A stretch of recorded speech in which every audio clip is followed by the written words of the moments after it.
Assalamualaikum warahmatullahi wabarakatuh. Masih bersama saya Fitria Lolovita. Jadi pada kesempatan kali ini saya akan melanjutkan materi pembahasan di pertemuan sebelumnya, yaitu mengenai sistem informasi keuangan. Jadi pada pertemuan ke-9 ini saya akan melanjutkannya. Oke. Nah, mengenai subsistem ramalan ya, mendata dan pengendalian, ini yang pertama kita bahas kembali, yaitu subsistem ramalan. Kalau subsistem ramalan yang jadi istilahnya ya, ramalan itu atau disebut juga dengan forecasting ya. Forecasting ini sebenarnya merupakan salah satu kegiatan yang salah satu kegiatan matematis yang tertua dalam usaha bisnis gitu. Jadi sebelumnya ramalan itu dilakukan dengan menggunakan komputer ya. Itu peramalan sebelumnya itu menggunakan alatnya itu tidak seperti kalkulator meja ya. Jadi kalau kalian disebut dengan faktor meja ya. Nah, kemudian muncul berkembang lagi sehingga muncul yang namanya komputer. Jadi komputer ini nanti memungkinkan peramal nanti untuk membuat perhitungan secara lebih cepat dan mudah gitu ya. Jadi di dalam menentukan kontribusi yang dapat dilakukan peramalan pada perusahaan, maka kita juga harus mengingat ada 3 fakta dasar dalam pemikiran diri ini ya. Ada proyeksi dari masa lalu, ada keputusan struktur, dan juga tidak ada peralatan peramalan yang sempurna ya. Jadi kalau tadi fungsi dari subsistem ramalan tadi adalah untuk melakukan evaluasi terhadap kinerja keuangan saat ini ya, dan sudah terproyeksi dalam bisnis. Nah, mengenai 3 fakta dasar ini, yang pertama adalah proyeksi dari masa lalu. Untuk proyeksi dasar dari masa lalu ini jadi dikatakan kalau untuk dasar terbaik dalam memperkirakan yang akan terjadi di masa depan adalah yang dasarnya ya untuk memperkirakan apa yang terjadi di masa depan ya. Itu dengan melihat masa lalunya gitu. Maksudnya jadi semua jenis peramalan itu mengikuti pendekatan ini biasanya. Jadi semua jenis peramalan itu mengikuti pendekatan ini ya biasanya. Jadi inilah alasannya mengapa sebenarnya data akuntansi itu juga sangat penting dalam peramalan. Karena data akuntansi memberikan data historis ya. Salah satu data dengan melihat data akuntansi, kita bisa melihat historisnya, datanya ya, mulai datanya itu sebelumnya. Kemudian ada transaksi dari transaksi, mudah diolah sehingga nanti terbentuk suatu laporan ya. Yang kedua adalah di sini ada keputusan semi terstruktur. Jadi keputusan semi terstruktur itu maksudnya ini keputusan peramalan, itu merupakan contoh yang baik dari jenis keputusan semi terstruktur yang didukung oleh DSS ya, atau sistem pendukung keputusan ya. Jadi keputusan tersebut nanti didasarkan oleh beberapa variabel yang biasanya itu dapat diukur dengan mudah dan beberapa yang sebenarnya tidak dapat diukur ya. Nah, kemudian yang ketiga ini ada fakta dasarnya adalah tidak ada. Jadi ramalan yang sempurna maksudnya ini ya, maksudnya adalah paket ramalan ini biasanya secanggih apapun ya, itu tetap tidak bisa memiliki akurasi 100% gitu ya. Nah, kemudian mengenai jenis peramalan ini ada 2, dibedakan menjadi 2, yaitu ada peramalan jangka pendek ya, dan ada peramalan jangka panjang. Nah, kalau untuk peramalan jangka pendek ya, itu biasanya dilakukan oleh area-area fungsional gitu. Jadi untuk fungsi pemasaran ya, biasanya itu memproyeksikan ya, dilakukan oleh area-area fungsional gitu. Biasanya itu memproyeksikan misalkan untuk penjualannya ya, untuk masa depan yang singkat, misalkan 1 atau sampai 3 tahun ya, bisa akan nanti bagaimana. Nah, kemudian semua area fungsional itu biasanya menggunakan ramalan penjualan itu sebagai dasar untuk menentukan sumber daya yang dibutuhkannya gitu, untuk mendukung dari tingkat kegiatan yang nantinya akan diproyeksikan ya. Jadi biasanya kalau jangka pendek itu melihatnya yaitu berdasarkan penjualannya gitu ya. Kemudian ramalan penjualan itu nanti bagaimana untuk kedepannya. Nah, kalau untuk peramalan jangka panjang itu biasanya dilakukan oleh suatu area selain pemasaran ya, kemudian oleh fungsi finansial atau juga bisa suatu kelompok khusus ya, yang hanya mempunyai tanggung jawab dalam perencanaan. Biasanya beberapa perusahaan besar itu memiliki kelompok perencanaan yang strategis gitu ya, yang biasanya melapor pada tingkat eksekutif. Nah, ini berikutnya, ini sebenarnya sudah saya jelaskan ya mengenai yang tadi yang sudah saya sampaikan barusan ya. Itu 3 fakta dasar dalam sistem peramalan. Ada semua diproyeksi dari masa lalu, kemudian ada keputusan semi terstruktur, kemudian tidak ada peramalan yang sempurna, walaupun teknologi sudah canggih sekalipun ya, tidak bisa akurasinya itu sampai 100% gitu. Dan mengenai jenisnya juga sudah saya sampaikan ya, peramalan jangka pendek dan peramalan jangka panjang gitu ya. Ini dia tambahannya itu tadi. Kemudian di sini dapat dibedakan, di sini untuk metode peramalannya ini dibedakan menjadi 2 ya. Ada 2 metode, yaitu metode kuantitatif dan metode non kuantitatif. Biasanya kalau non kuantitatif ada yang menyebutkan dengan istilah kualitatif ya. Kalau non kuantitatif ini ada 3 yang perlu kita ketahui, yaitu mengenai teknik konsensus panel ya, ada metode Delphi dan juga ada rapat elektronik. Nah, kalau misalkan yang pertama di sini mengenai metode peramalan kuantitatif ya, ini sebenarnya merupakan suatu metode yang tidak salah satu metode yang tidak melibatkan perhitungan data gitu ya. Jadi ini melibatkan adanya suatu perhitungan.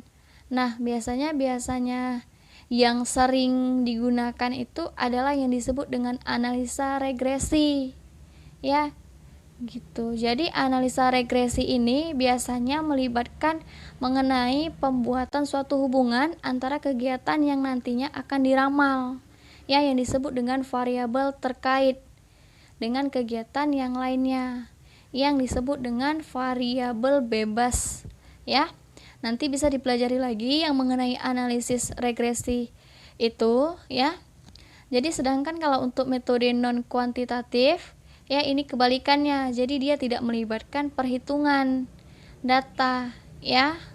Biasanya tetapi hanya didasarkan pada penafsiran yang subjektif begitu.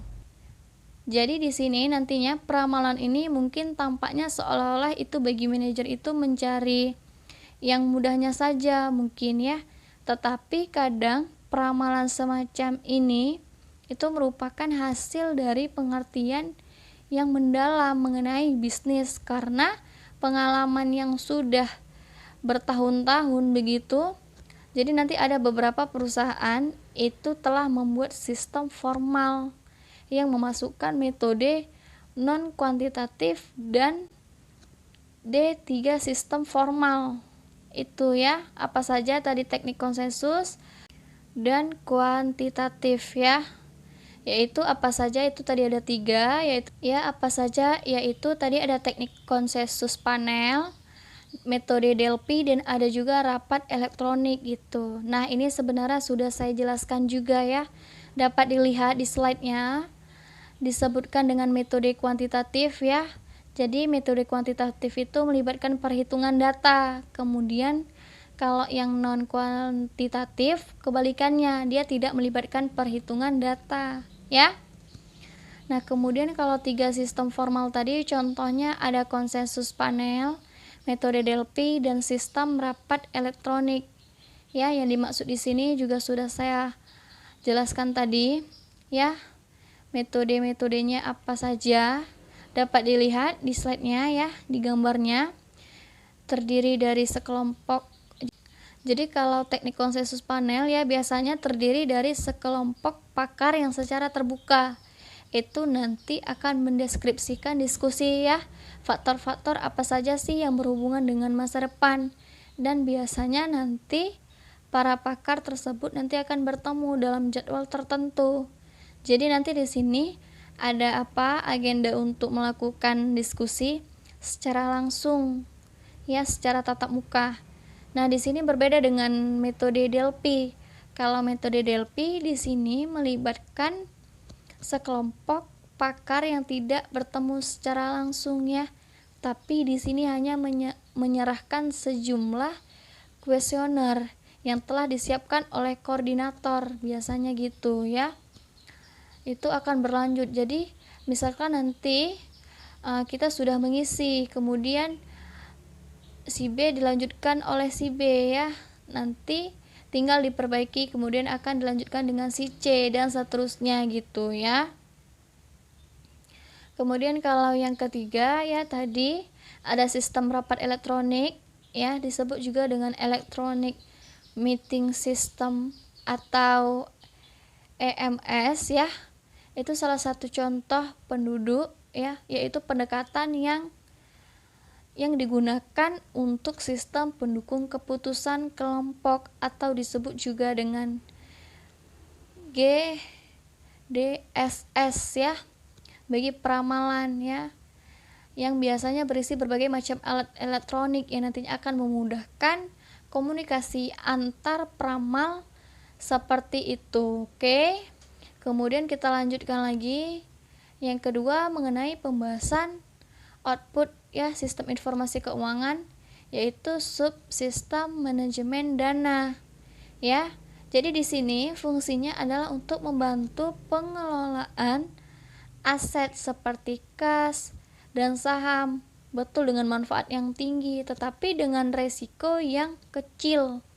Tujuannya adalah di sini itu untuk memastikan bahwa arus uang yang masuk itu melalui pendapatan itu harusnya lebih besar gitu jika dibandingkan dengan arus uang yang keluar melalui biaya-biaya, dan memastikan bahwa keadaan ini stabil sepanjang tahun gitu ya. Sebenarnya dalam sistem manajemen dana ini ya, sistem manajemen dana ini dikenal dengan istilah yang namanya analisis arus kas atau cash flow analis ya, yang nantinya ini akan menelusuri arus masuk ya dan arus keluar untuk setiap bulannya, dan biasanya perangkat lunak yang digunakan nantinya untuk melakukan analisa ini itu disebut dengan istilah model arus kas atau cash flow ya, model. Nah, model ini nantinya itu dapat diprogram sendiri atau juga dapat berupa perangkat lunak yang produktivitas perorangannya itu sudah ada ya, seperti spreadsheet elektronik ya, dan output yang dihasilkan ya atau yang ditampilkan itu biasanya ya. Jadi biasanya berupa dalam bentuk tabel ataupun grafik begitu. Nah, untuk sistem manajemen dana ya, yang ketiga ini adalah output. Yang ketiga yaitu subsistem pengendalian ya. Mengenai subsistem pengendalian ini memiliki fungsi yaitu dapat melaksanakan evaluasi keuangan dan dampak keuangan ini terhadap pengeluaran dari model yang diajukan. Jadi sebenarnya di sini ya, manajer di sini itu memiliki tujuan operasional yang harus dicapai, misalkan seperti memproduksi atau menjual ya sejumlah atau senilai barang tertentu gitu. Dan nantinya di sini manajer biasa diberikan suatu anggaran operasi atau operating budget gitu. Jadi jumlah uang yang tidak tersedia untuk digunakan dalam memenuhi tujuan operasional tersebut ya. Makanya anggaran tersebut biasanya meliputi operasi untuk 1 tahun fiskal atau tahun finansial ya. Makanya ini harus dikendalikan juga. Oke, ini harus ada controllingnya ya. Kalau sudah ada controllingnya nanti bisa ini ya terjadi manipulasi ya, nanti datanya ini berkaitan dengan keuangan begitu ya. Oke, next ini di sini ada yang namanya auditor. Ya. Ini auditor ini adalah orang-orang yang bertugas memeriksa catatan akuntansi untuk menguji kebenarannya. Ya. Jadi apakah laporan-laporan yang sudah dibuatkan itu sudah teruji kebenarannya atau belum gitu. Makanya di sini auditor itu biasa dibedakan menjadi 2, ada yang namanya auditor eksternal dan ada yang namanya auditor internal. Kalau auditor eksternal itu biasanya bekerja untuk kantor akuntansi publik ya. Kalau internal itu biasanya dimiliki oleh perusahaan sendiri gitu. Jadi kalau auditor eksternal ya, itu biasanya perusahaan besar ataupun kecil itu sangat bergantung pada auditor eksternalnya. Karena untuk apa? Untuk mengedit dari catatan akuntansinya supaya fungsi kebenarannya itu ya. Jadi contohnya ini ya, auditor eksternal itu yang bekerja untuk kantor akuntan publik itu. Contohnya seperti Arthur Andersen dan Pricewaterhouse ya, House seperti itu ya. Jadi sebagai contoh itu ada laporan tahunan misalkan untuk pemegang saham. Kemudian kalau untuk auditor internal itu biasanya kalau untuk perusahaan-perusahaan ya yang besar sekali itu biasanya memiliki namanya auditor internal. Ini ya yang melakukan analisis itu sebenarnya sama persis dengan yang dilakukan oleh auditor eksternal, tetapi biasanya memiliki lingkup tanggung jawab yang lebih besar gitu ya. Ini dia sifat pekerjaannya, dapat dilihat di gambarnya ya. Sifat pekerjaan dari auditor internal ini apa? Harus objektivitas dan independen. Jadi biasanya yang ditawarkan oleh auditor internal itu mengenai objektivitasnya. Jadi mereka itu beroperasi secara independen gitu dari unit-unit fungsional perusahaan gitu, dan tidak memiliki ikatan dengan perorangan atau kelompok dalam perusahaan tersebut gitu ya. Jadi untuk mempertahankan atau objektivitasnya ini, maka auditor internal itu biasanya menegaskan bahwa mereka tidak menginginkan tanggung jawab operasional atas sistem yang mereka bantu untuk kembangkan. Jadi mereka bekerja secara tegas dalam kapasitas sebagai penasehat biasanya ya. Jadi mereka yang akan membuat saran-saran kepada pihak manajemen atau ada manajemen yang nantinya memutuskan apakah nanti akan menggunakan saran tersebut atau tidak. Sehingga cara demikian maka auditor internal itu biasanya bekerja dengan cara yang sama, hampir sama seperti analisis sistem. Dan pengetahuannya ini juga pastinya diperlukan sekali ya untuk menjadi seorang auditor internal itu, dari pendidikan dan juga harus memiliki kemampuan khusus dan juga harus berpengalaman. Begitu ya. Nah, kemudian di sini mengenai posisi audit internal dalam organisasinya ya. Jadi pada gambar ini dapat dilihat, jadi pada gambar itu menunjukkan suatu cara yang populer ya untuk menempatkan audit internal dalam suatu organisasi nanti. Jadi yang pertama ada dewan direksi, ini dia yang mencakup komite audit ini ya. Nanti akan menentukan tanggung jawab dari departemen audit internalnya ya. Dan nantinya akan menerima sebagian besar laporan auditnya. Jadi dewan direksi ya. Kemudian untuk direktur dari audit internal Ini nantinya dia akan mengelola departemen audit internalnya, dan biasanya nanti dia akan mengolah audit internal, dan nanti ya biasanya dia akan dioper kepada CEO-nya ya, atau executive officer atau si financial offices ya, office. Nah, ini apa? SIFO itu sendiri, kalau SIFO itu sendiri ya adalah orang yang mengelola fungsi keuangan, dan biasanya dia memegang jabatan sebagai wakil presiden direktur keuangan. Biasanya dan penempatan audit internal ini cukup tinggi dalam organisasi untuk memastikan bahwa audit internal itu merupakan kegiatan penting dan menerima kerjasama dari manajer ya, dari semua tingkat yang ada begitu ya. Jadi itu dia mengenai penjelasan mengenai posisi audit internal ya, dapat dilihat di gambarnya. Oke. Jadi mungkin hanya ini saja yang dapat saya sampaikan mengenai sistem informasi keuangan ya. Lebih dan kurang saya mohon maaf. Wassalamualaikum warahmatullahi wabarakatuh.